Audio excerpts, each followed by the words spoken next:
زندگی میں آ گیا، گھر کے اندر آ گیا، تو میں آہستہ آہستہ آہستہ آہستہ آہستہ آہستہ جو بھی 3 دن میں سنتا تھا آ کر گھر والی کو، عائشہ کو بتاتا تھا، عائشہ آج یہ سنا، آج یہ سنا، آج یہ سنا، کرتے کرتے آہستہ آہستہ پھر میں نے اپنی ماں کو بتانا شروع کیا، مرحومہ کو۔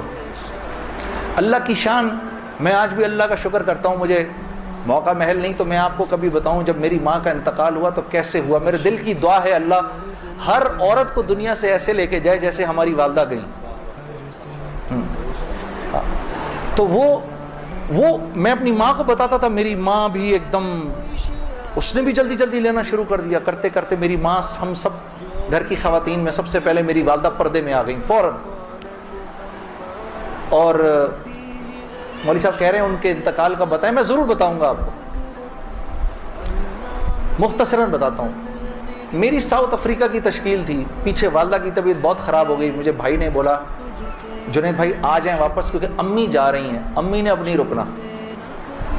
تو میں نے ساتھیوں سے کہا، انہوں نے کہا یار چلے جاؤ، کیا فرق پڑتا ہے، یہ پھر یاد کرو گے ساری زندگی۔ اب میں سوچتا رہا، اب میں نے امی کو فون کیا، میں نے کہا اماں آ جاؤں، کہا نہیں ہرگز نہیں آنا۔ تو میں نے کہا کیوں؟ تو کہنے لگی اگر میرا انتقال ہوا تو میں کتنی خوش قسمت ہوں کہ میں اللہ کو بتاؤں گی کہ جب میرا انتقال ہوا تو میرا بیٹا تیرے راستے میں تھا، تو تم مت آؤ، مجھے کچھ نہیں ہوگا، اور اگر ہو گیا تو اس کو اللہ کی مرضی سمجھنا، بس میرے لیے تم دعا کرنا۔ اللہ کی شان، امی کا انتقال نہیں ہوا اس میرے 40 دنوں بعد میں واپس آیا تو بہت خوش ہوئی، گلے لگایا، کہا دیکھو میں نے کہا تھا اللہ نے مجھے زندہ رکھا جب تک کہ تم نہیں آتے واپس۔ پھر میری حضرات نے 10 دن کی اور تشکیل کر دی کینیڈا کی، تو میں نے کہا اماں پھر 10 دن کے لیے بھیج رہے ہیں، جاؤں نہیں جاؤں؟ نہیں چلے جاؤ، میں تو بالکل ٹھیک ہوں۔ میں نے کہا جی ٹھیک ہے۔ میں جس دن گیا ہوں اس دن ہم ٹورانٹو میں مرکز میں بیٹھے ہوئے تھے، تو وہ پوری ٹورانٹو کی شورا سامنے بیٹھی ہوئی تھی، میرا بیان تھا۔ بیان کے دوران ایسے موبائل پڑا ہوتا ہے، میں نے رکھا ہوا تھا کہ بہن کو بولا ہوا تھا کہ اگر اماں کو کچھ ہو مجھے فوراً بتا دینا۔ میرا موبائل بند ہو گیا، میں سمجھا خراب ہو گیا، اب وہ چلے ہی نہ کسی طرح سے۔ خیر میں نے اس کو چھوڑے رکھا، میں بات کرتا رہا، اس کو نہ چھیڑے، چھوڑ دیں اس کو۔ تو میں نے اس وقت جب میں عشاء کی نماز پہ کھڑا ہوا تو پیچھے سے ساتھیوں نے آ کے بتایا کہ والدہ کا انتقال ہو گیا۔ میں نے بہن کو فون کیا، کیا ہوا؟ کہتی ہے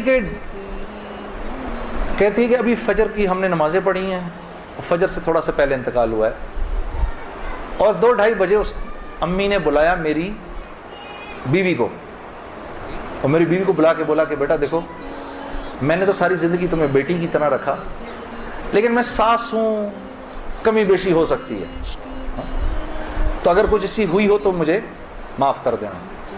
تو میری وائف نے کہا امی آپ کیسی باتیں کر رہی ہیں، مجھے تو کبھی خیال بھی نہیں آیا اس بات کا، ہاں آپ نے مجھے اس سے کم سمجھا ہی نہیں۔ پھر میری بہن سے کہا کہ تم بیٹا مجھے لگتا ہے میں آج چلی جاؤں گی، مجھے سورہ یاسین سناؤ۔ تو میری بہن نے ان کو سورہ یاسین سنائی، تو میری بہن کہتی ہے کہ آنکھیں بند کر کے لیٹ گئیں اور مجھ سے کہا کہ اب سورہ رحمان سناؤ۔ تو سورہ رحمان پڑھتے پڑھتے میری امی نے آنکھیں کھولیں، اور آنکھیں کھول کے میری بہن سے کہا کہ منیزہ یہ دیکھو یہ کس قدر ایک حسین عورت تمہارے ساتھ کھڑی ہوئی ہے، ذرا اپنے اس طرف دیکھو کتنی حسین عورت کھڑی ہے تمہارے ساتھ، بیٹا یہ مجھے لینے آئی ہے۔ تو میری بہن کہتی ہیں کہ اماں یہاں تو کوئی نہیں کھڑا، نہیں اس کے پیچھے دیکھو، اس کے پیچھے بھی کچھ لوگ کھڑے ہیں۔ تو میری بہن کہتی ہے کہ میں نے کہا اماں تو چلیں پھر کلمہ پڑھیں، پھر آپ کے جانے کا وقت ہے، کہا اپنے ابا کو بلاؤ جلدی سے۔ تو میرے ابا آئے اور میرے ابا کو کہا کہ دیکھیں میں نے ساری زندگی آپ کی عزت کا خیال رکھا، میرے لیے بس وہ نمبر 1 چیز تھی، اس میں اگر کوئی کمی بیشی ہوئی ہو تو مجھے معاف کر دیجیے گا، میں اب جا رہی ہوں۔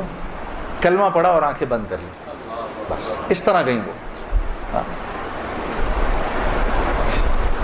اللہ پاک ہر عورت کو ایسے جانے کی توفیق عطا فرمائے دنیا سے، ہمیں سب کو اللہ پاک ایک خوبصورت موت عطا فرمائے کہ ہم دنیا میں ایک خوبصورت موت ہی تو کمانے آئے ہیں. ہاں کہ جب ہم یہاں سے جائیں، میری اللہ سے دعا ہے یا اللہ اس مجمع میں جتنے مرد اور عورت بیٹھے ہیں